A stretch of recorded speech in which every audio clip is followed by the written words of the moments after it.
What's going on, everybody? It's Ryan. I want to give you a quick overview of this gardening set. So this is a 13-piece set.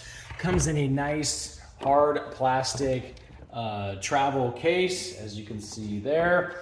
And I want to give you a quick overview of these things, and they get used a lot. Items that you get. So you get one of these for like digging, doing your thing. In your garden or wherever, and then you have some tools like this for getting weeds. I'm assuming that's what we use it for. You all have, I think that's called a spade hand shovel, a smaller one. You also have one of these. I think this is for like, digging trenches for seeds. You have a misting squirt bottle here. And then you also have some clippers. These look to be stainless steel. We've had this for a couple years, and they're good quality. They have a locking mechanism, nice and neat.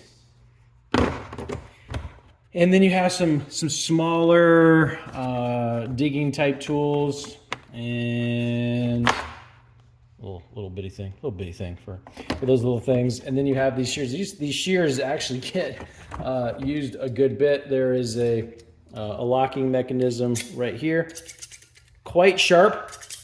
Oh yes, quite sharp. So if you're looking for a nice set for your gardening tools, little handheld tools for maybe a small garden or whatever it is, this might just be the trick. Hope that helps.